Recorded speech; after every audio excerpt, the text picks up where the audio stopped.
ए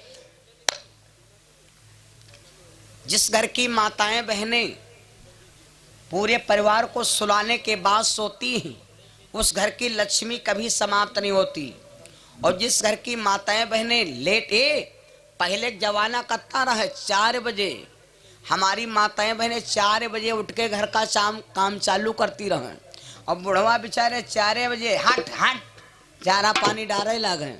भाई आज के 20 साल, आज के 40 साल पहले जो कोई 4 बजे जागत रहा जी के घर में काम चालू होत रहे, कहत रहा यू वीआईपी आदमी है, वो वीआईपी माना जात रहे।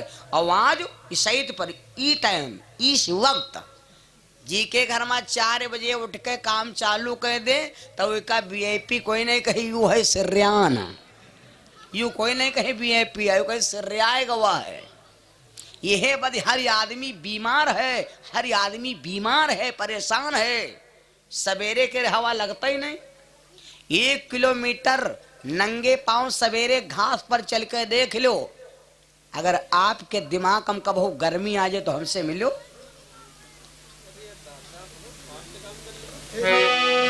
कहने का मतलब अब जो कोई 11 बजे जागे तो उसका वीआईपी कहा था। तो हम पंच जाग परित हैं, लेकिन वीआईपी मारे परिया रही तो है कि यूं न कहें देसी आए हाँ यूं कहें हाइब्रिड आए बगाइन नहीं भैया का गलत नहीं मानू। नवलदे जागी, घर का काम शुरू कर दिया। जब घर का काम शुरू कर दिया परीक्षित जी का सर्फ डस चुका है, न जाग पड़ती। लेकिन जब 9 बजेगा तो सोचा पता नहीं आज पति देवता नहीं जागे, ने 7 बजे जाग पड़ते रहे। जब नवलदे गई तो देखा भैया राजा परीक्षित का 12 बजे डसे डसे बजेगा 9, शरीर सब एकदम करिया होगा, चेहरे बदलेगा सब। नवलदे देखा, विचार कर लेगी मेरा भैया आया हमसे गद्दारी करके चला गया। आहा पीटने लगी हाथ। अब ये बात पर समझ लो, ये बात के यहाँ समझे कोशिश करो। परीक्षित के बाप जो थे, इनके बाप का नाम था अभिमन्यु। क्या नाम था? अभिमन्यु। अभिमन्यु के पिता का नाम था अर्जुन। अर्जुन जी अपने बेटा अभिमन्यु की शादी किया था। अभिमन्यु की पत्नी का नाम था उत्तरा। जब अभिमन्यु चक्रव्यूह में मारे गए तो उत्तरा के 3 महीने का गर्भ था। ये परीक्षित महाराज अपनी मैया के गर्भ में 3 महीना के थे। तब अभिमन्यु जी चक्रव्यूह में मारे गए। दुर्योधन के बहनोई ने मारा था। दुर्योधन के बहनोई का नाम सब लोग जानत हुई हो। ये 100 भैयन में सबसे छोटी बहन थी। लड़की का नाम था दुस्सला। दुर्योधन के बहनोई का नाम था जयद्रथ। यह महाभारत में सबसे रथ हाँकने वाला यही योग्य था। तो जयद्रथ ने अभिमन्यु को मारा था 7वें गेट पर। और ये अभिमन्यु मारा गया 7वें गेट पर तो सिर्फ सुभद्रा की गलती से। अगर मैया सुभद्रा गलती ना करती तो अभिमन्यु 7वें गेट पर नहीं मारा जाता। तो जब अभिमन्यु मारे गए तो उत्तरा मैया के गर्भ था 3 महीने का। परीक्षित महाराज अपनी मैया के गर्भ में थे। आगे बढ़ो। अब आज अभिमन्यु मारे गए तो उत्तरा के गर्भ 3 महीने का था। परीक्षित 3 महीना के। आवाज हिया पर देख लो। जब परीक्षित को सर्फ ने डसा तो मैया नवलदे के भी 3 महीना गर्भ। 3 महीना गर्भ है। नवलदे हाथ पटक पटक कर रोने लगी, चुरिया फोड़ने लगी। पीटती हाथ नवलदे रोवे स्वामी 3 मास को गर्भ मेरे पति। 3 मास को गर्भ मेरे पति। कौन खवैया नैया को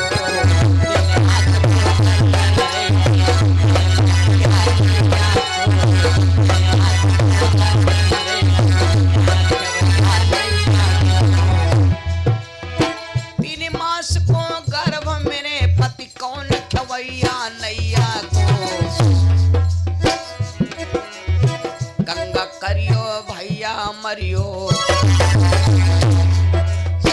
गंगा करियो भैया मरियो। अरे बुरा होए मेरे भैया को। गंगा करियो भैया मरियो।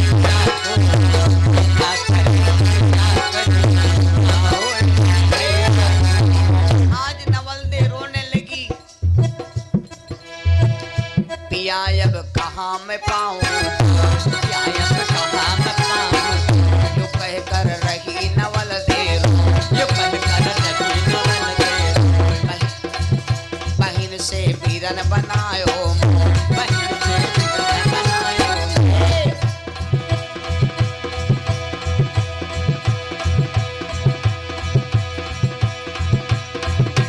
पति की लाश देख के रानी, हर हृदय उसका फाटो, आयो कैसे छलव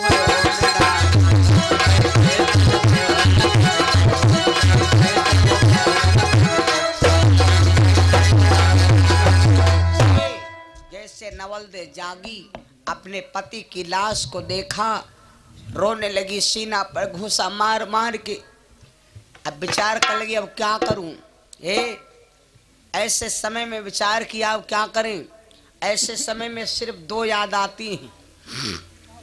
हमारी माताएं बहनें, किसी की भी बहन बेटियां हों, तीन सहारा, तीन होते हैं लड़की के सहारा, दो होते हैं भरोसा। लड़की के पास सिर्फ 5 वस्तु होती हैं, छठी वस्तु है नहीं। 5 वस्तु क्यों होती? क्योंकि 5 ही तत्व से शरीर बना। लड़की के 5 ही, 3 सहारा, 2 भरोसा। नवलदे ने विचार किया अब क्या करूं।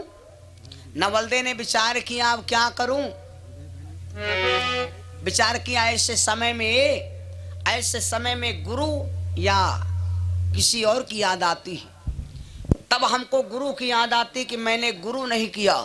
जब यमराज आवते हैं खटिया पर बैठ के यहाँ खैंचा लागत जान, तब वो यमराज कहते हैं कि पागल, सारी जिंदगी तूने काम विषयों में लुटा दिया, डीजे में गंवा दिया है। रात घड़ी का डीजे बाजी बाजी सारी रात, ये नाच। तो यमराज कहा जब गुरु नहीं किए हो तो आज तुमका पता लागे कि डीजे काम करी कि गुरु के मंत्र काम करी। तब गुरु की याद आती है। अब नवलदे रोने लगी अब क्या करें।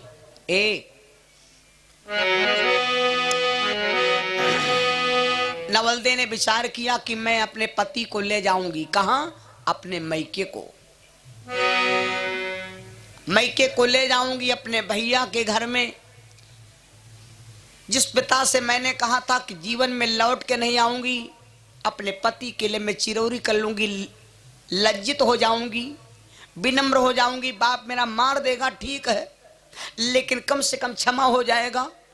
उठाने लगी लाश। जवान परिचित थे, उठाने लगी लाश, लेकिन भैया उठाने लगी, लेकिन लाश नहीं उठ रही। आहा, नई लाश उठ रही है। लाश परीक्षित परी दुखारी, घोटन परी परी जोर करो बल,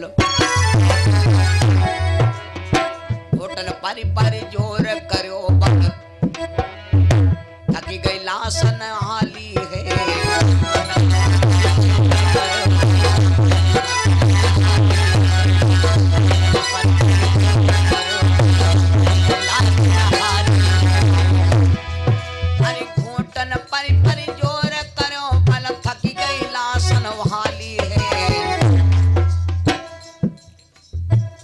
शीतल की थक गे भुजबल, शीतल की थक गए भुजबल, छाई तन पे लाली।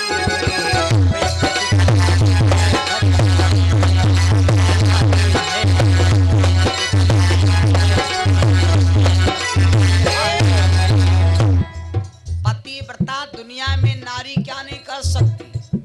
लाश जब नहीं उठाए तो आखिर में क्रोध आ गया। क्रोध आ गया कि कोई उठवाने वाला भी नहीं और लाश उठ भी नहीं रही। सत्य को लगा दिया। उठी सतवंती साथ लगा, उठी सतवंती साथ लगा, एक कर पर लियो लाश उठाए, एक कर पर लियो लाश उठाए। लाश उठाया और उठा करके भैया ले करके लाश को एक हाथ पर चल पड़ी। स्त्री के होती है बाएं अंग में शक्ति, आदमी के होती है दाहिने अंग में शक्ति। आदमी जब सोता है तो उसका दाहिना अंग जागता और बायां सो जाता है। औरत जब सोती है तो बायां अंग जागता है और दाहिना इंटरवल ले लेता है। ये खूब ध्यान दे लेना। कहां पर लिखा है? रामायण में। यहाँ कौने कांडम, किस कंदा कांडम, कई पेज नंबर?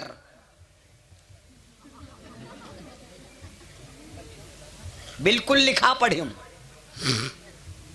एक अब ये दोनों हाथन लाश नहीं उठर रहा है। एक हाथ से उठा लिया अपने पति की लाश। कभी कभी माताएं बहने लड़का उठावे लगती जब कन्या, तो कहीं हाय मरिका कतना वजन है, उठाए नहीं उठाती। और जब टट्टी कहले जब लेथा डारत होती मरी गौ, तुम कहा बताया लेथा डारो बल्लौंडाओ कहीं पेटुआ कसा या मैं पकड़े बड्डा विज्ञान में कर कर कर कर होए लग सफल है नहीं। तब नहीं लड़का वजन रहेगा। पहले उठाया प्यार से, जब ना उठी तो सतवत सत्य लगा दिया तो दन्न दिलास उठ गए। ले करके राजा चल पड़ी। एक बात बता दी, हमारी माताओं बहनों के सहारा होते तीन, भरोसा होते दुई। लाश ले तो जा रही है लेकिन सहारा है क्या? मैके में तीन सहारा होते। कौन कौन? नवलदे लाश लिए जा रही लेकिन सोच रही है क्या? सुन लो, ये सोहर के रूप में बदल रहा हूं, बल्कि नवलदे जा रही है अपने पिता के भवन में। सुनो, नवलदे सोच रही है क्या? राम भजन की है बेला, राम भजन की है बेला, अंदेशा हमका लाग रहो है। राम भजन की है बेला, अंदेशा हमका लाग रहो है।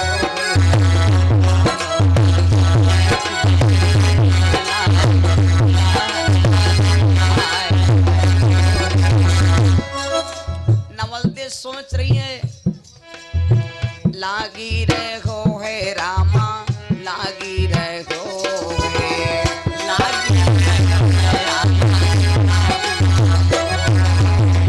राम भजन की है बेला, राम भजन की है बेला, अंदेशा हमका लाग रहो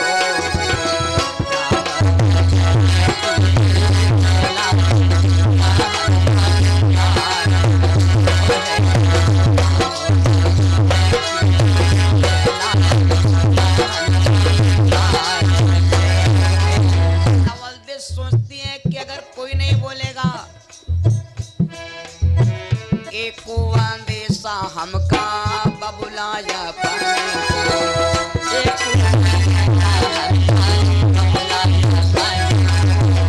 बबुलाया पाने को, पिताया पाने को, बबुलाया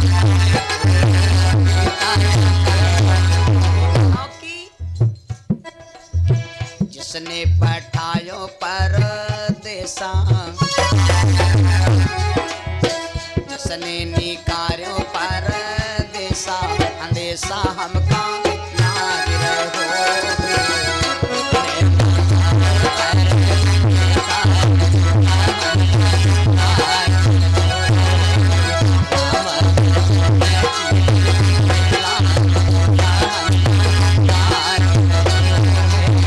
अगर पिता नहीं बोलेगा तो भैया बोलेगा। और एक बात माताओं सुन लो, ये तुम्हारे हमारे मतलब की बात। अगर बहन से ने बड़ा भाई हो तो भाई होएगा बाप के बराबर। अब अगर बहन से ने छोट भाई हो तो बहन हो गए भाई के रे माँ के बराबर, क्योंकि हमको नंगे उघार मेरी बहन ने खिलाया। अगर हम छोटी हन तो मेरा बड़ा भाई हमको नंगे उघार हमको लेहे लेहे कनियम सारा दिन घूमा, तो बाप की पदवी। लड़की सोचती है कि मेरा भैया सबसे बड़ा है।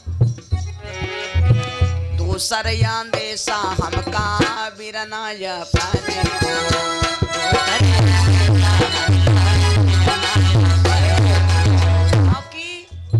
जिसने खेलायो भर के गोदा,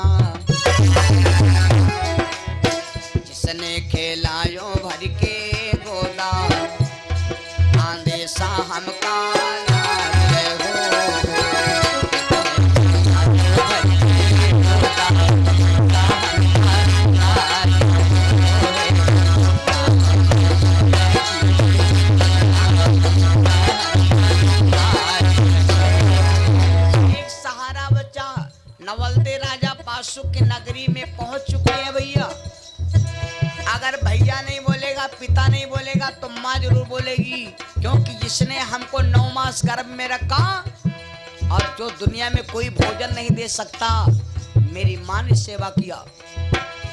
आरी तीसरया देसा हमका मैया अपने को,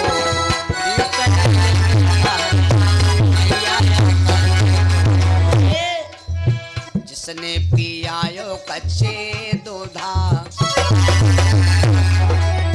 जिसने पिलायो कच्चे दूध, अंदेशा हमका नागरे हो।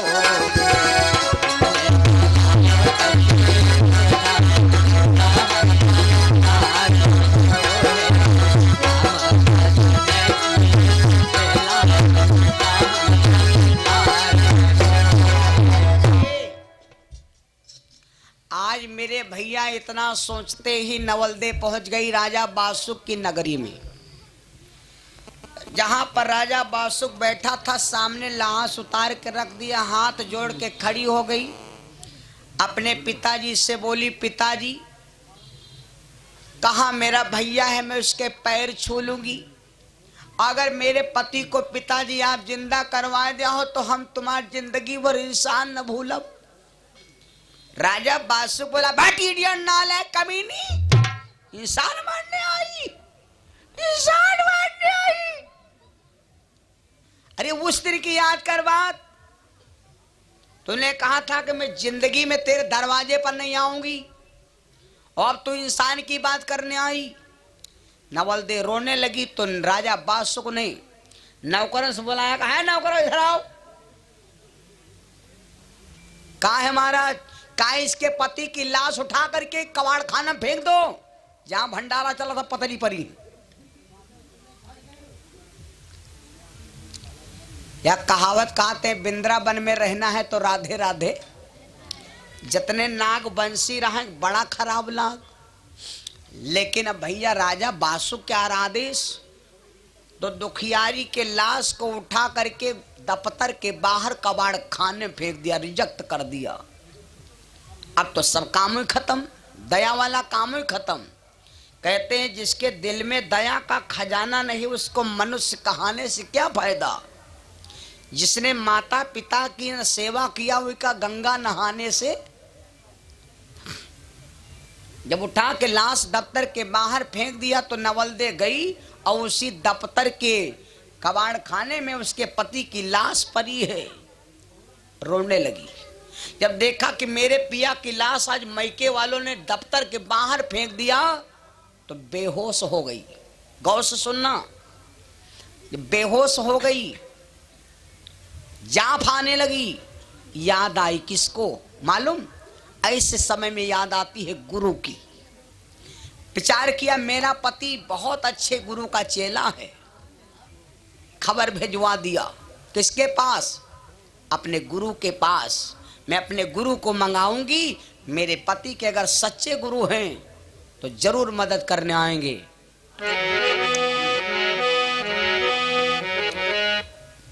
हे भेजो खबरी गुरु पे रानी। परीक्षित के गुरुदेव का नाम है बाबा वैद्य धन्वंतर। इनके जन्म की कथा हम आपको सुना चुके। 14 रत्नों में एक रत्न है। जन्म हुआ था तो हाथ में सोने का कलश था, अमृत भर रहा था। ऐसा व्यक्ति, ऐसा साधु दुनिया में अभी दोबारा न पैदा हुआ है, न पैदा होने के संभावना है। वैद्य धन्वंतर बाबा बैठे हवन कर रहे थे। ओम आयम हलायम कलम छुंड मुंड विचैन में शुआ हवन हो रहा था। पहले किसी ने जाकर के बताया कि तुम्हारे चेला परीक्षित को सर्प ने डस लिया। बंद। डॉक्टर खुआ जाओ, मरीज कल ही रहा पेटियम दर्द मारे, और डॉक्टर सराउ ले अगरबत्ती पथरा के रखा का, ओम जय जगदीश हरे, ओम जय जगदीश हरे, दुआरे मारी परे।